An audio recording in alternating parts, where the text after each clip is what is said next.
우리 지난주에는 우리 선교사님 오셔서 말씀 전하셨고, 그 전주 시간에 제가 구약 성경에 등장하는 한 평범한 사람, 정확하게는 알 수 없습니다만 많은 어려움과 역경 가운데 있었던 한 사람, 우리 야베스에 대해서 살펴보았습니다.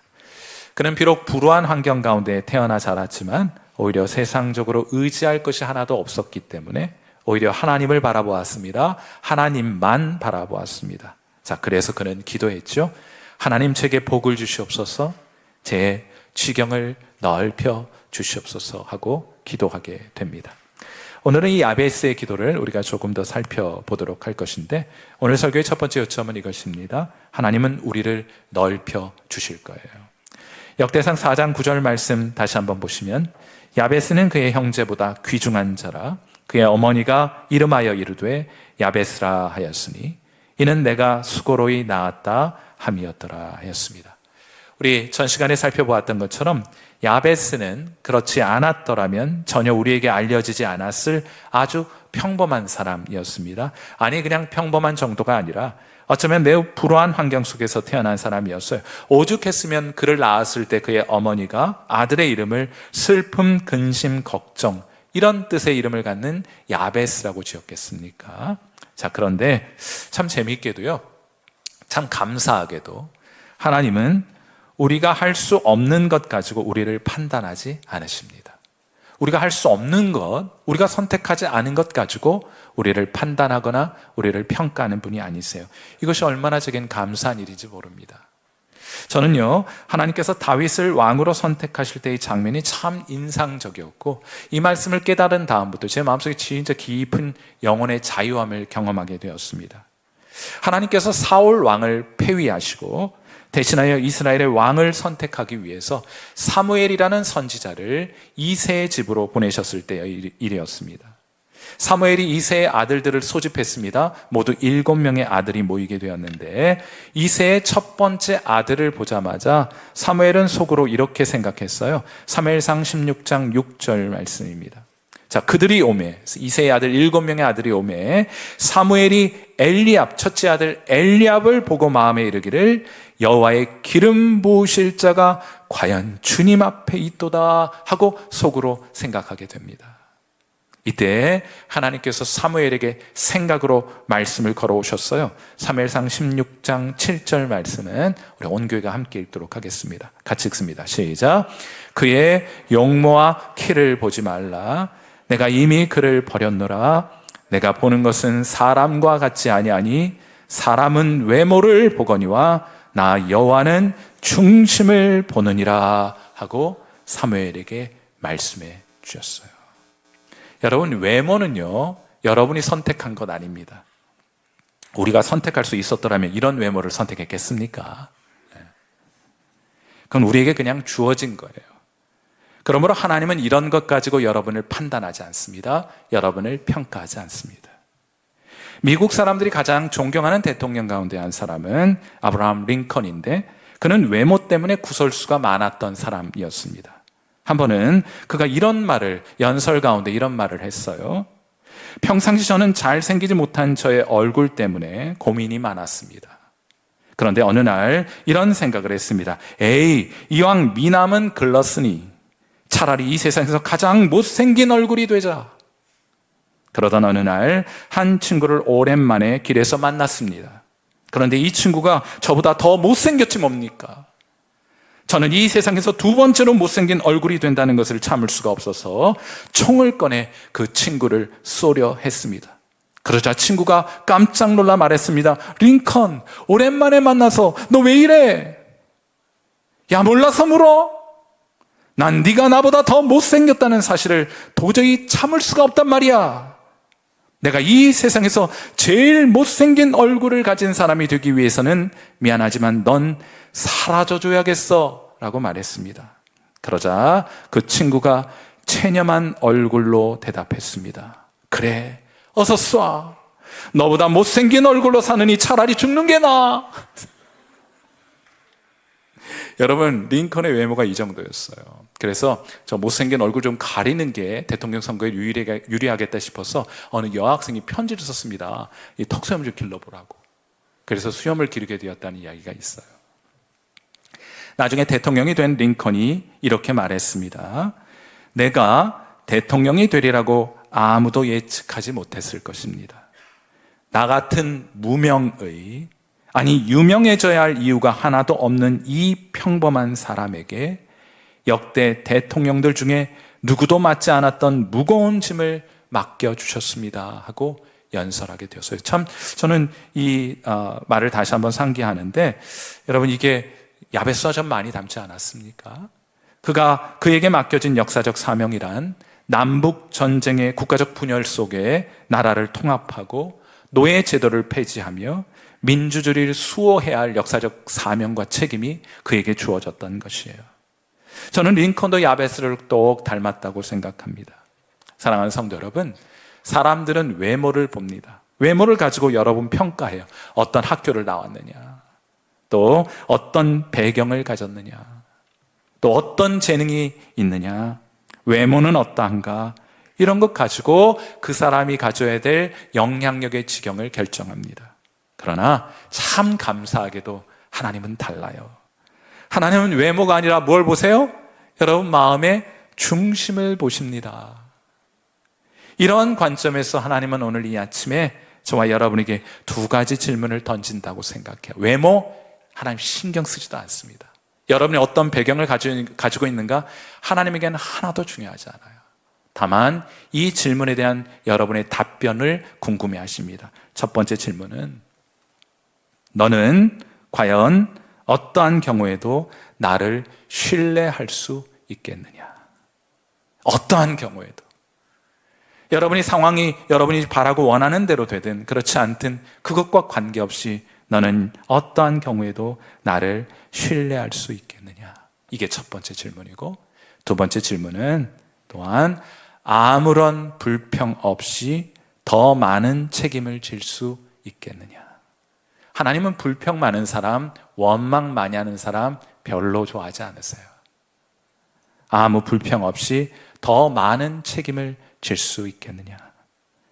여러분 이 두 가지 질문에 대해서 여러분은 아멘 하고 하나님 앞에 대답할 수 있겠습니까? 아멘이세요? 그럼 여러분들 이렇게 야베스처럼 하나님 앞에 기도할 수 있겠습니까?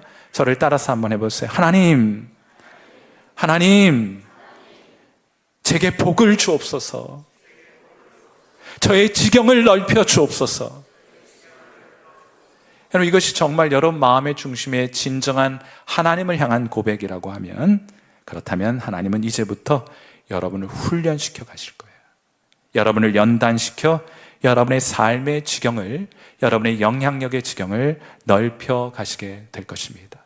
그분께 여러분에 속한 모든 것을 온전히 내어 맡겨드리는 저와 여러분 되시기를 주님의 이름으로 축원해 드립니다. 오늘 설교의 두 번째 요점은 이것인데, 하나님은 우리를 도와주실 거예요. 역대상 4장 10절, 여러분이 꼭 암송하셨으면 좋을 말씀인데요, 꼭 한번 그렇게 해보세요. 자, 우리 역대상 4장 10절 말씀 같이 읽겠습니다. 시작.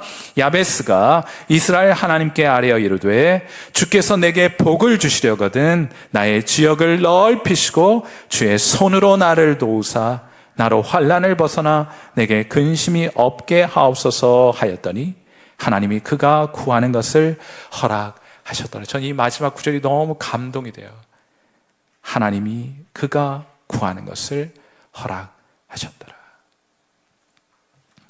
하나님께서 이스라엘 백성에게 가나안 땅을 약속으로 주셨습니다. 하지만 이 약속의 땅은 하늘에서 뚝 하고 떨어지는 땅이 아니에요. 이스라엘은 이 땅을 획득하기 위해서 반드시 가나안 족속들과 전쟁을 해야만 했습니다. 하지만 상대가 만만치 않아요.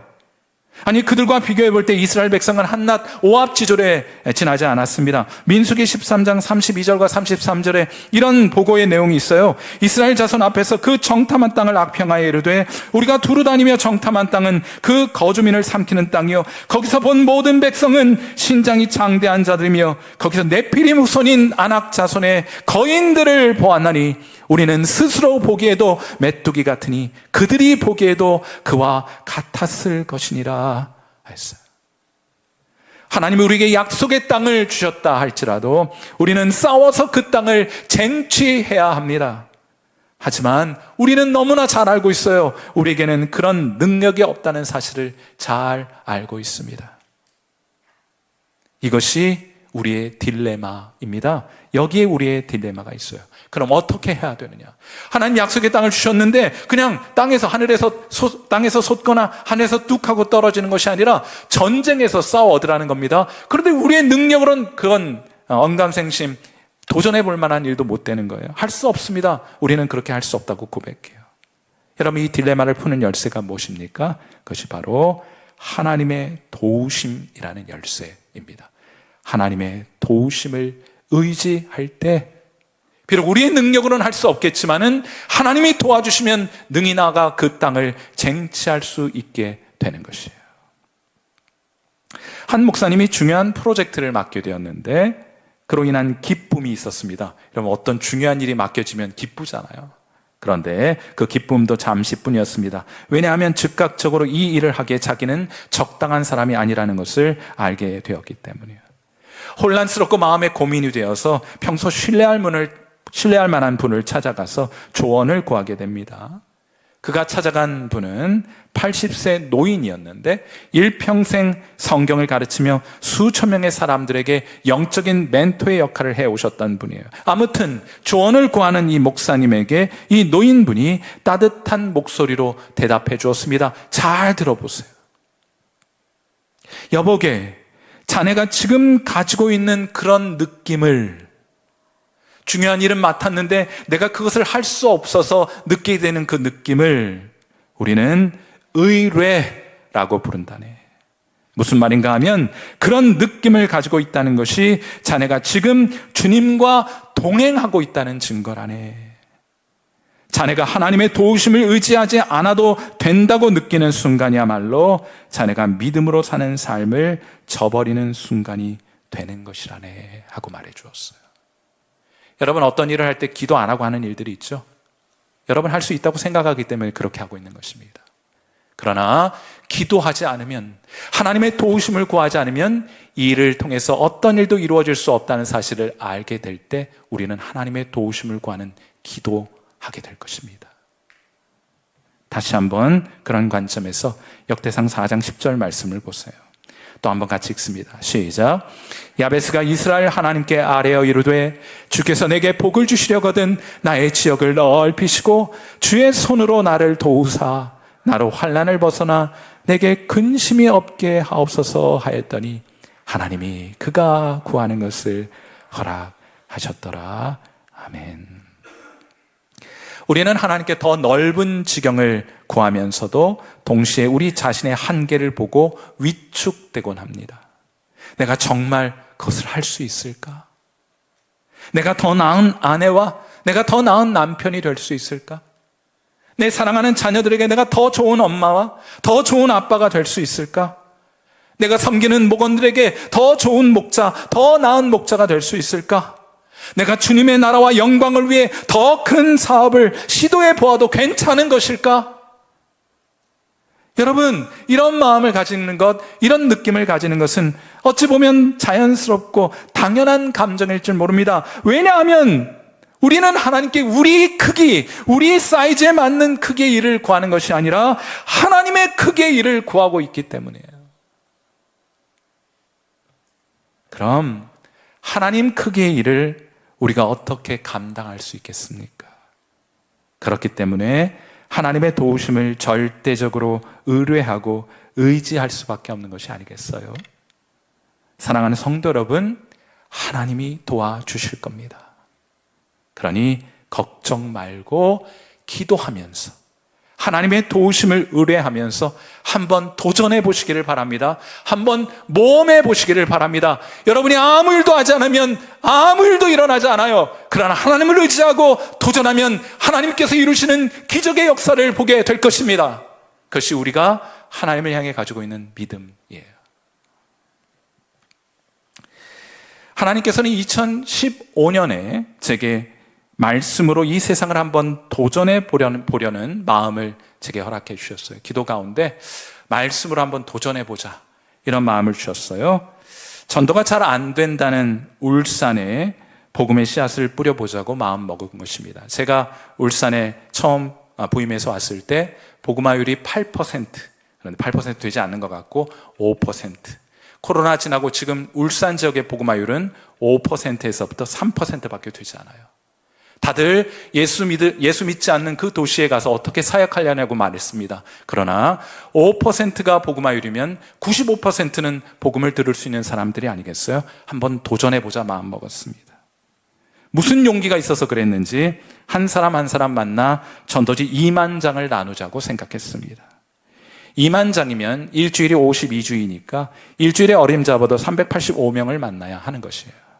그런데 그 생각을 가졌을 때 불쑥 의심이 찾아왔습니다. 과연 우리가 이런 일을 할 수 있을까? 여러분, 그런데 교회는 할 수 있는 일만 하는 곳이 아니라 해야 할 일을 하나님 의지해서 하는 곳인 줄 믿습니다. 우리가 할 수 있는 일만 하면 무슨 기적의 역사가 나타나겠어요? 하나님 의지하고 우리가 마땅히 해야 할 일을 도전하며 해가는 것이 교회라고 믿었습니다. 그래서 일단 해보기로 마음먹고 교인들에게 이 사실을 알렸습니다.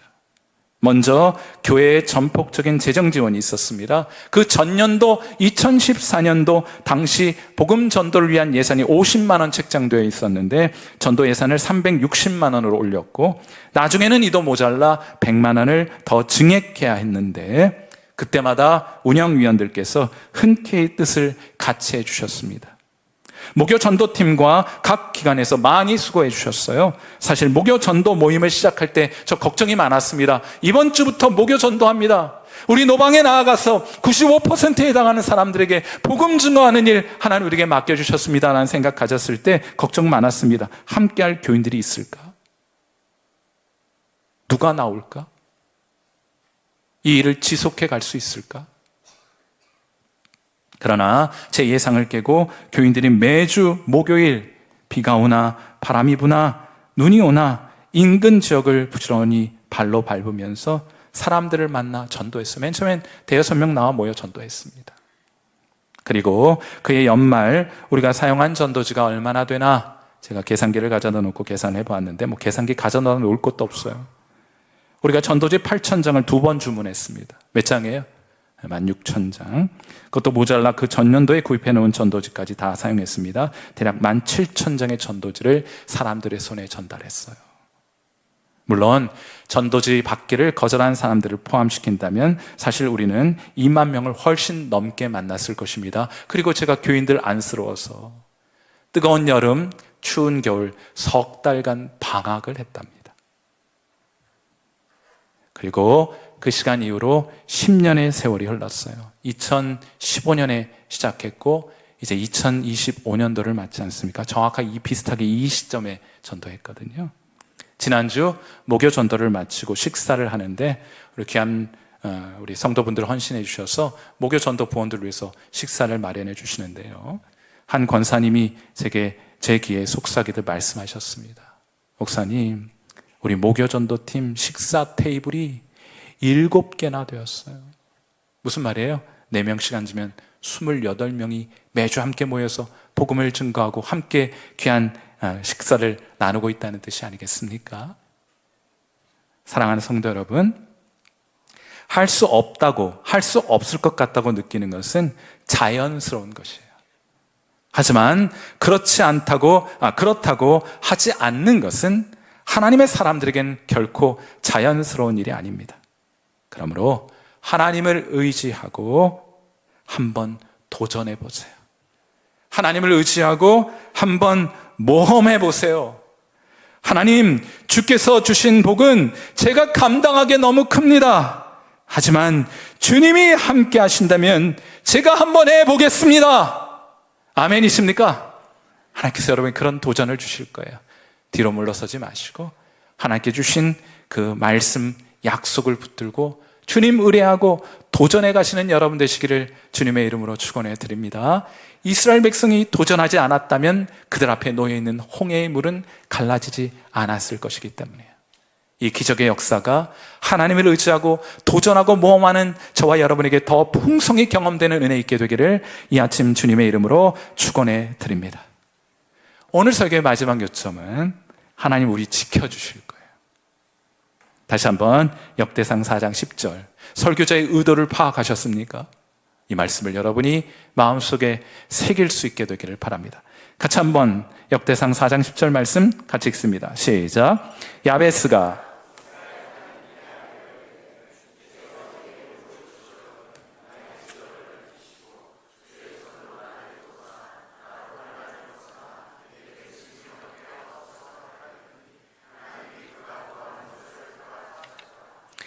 야베스의 이름이 성경에 기록된 것은 이 기도 때문이었어요.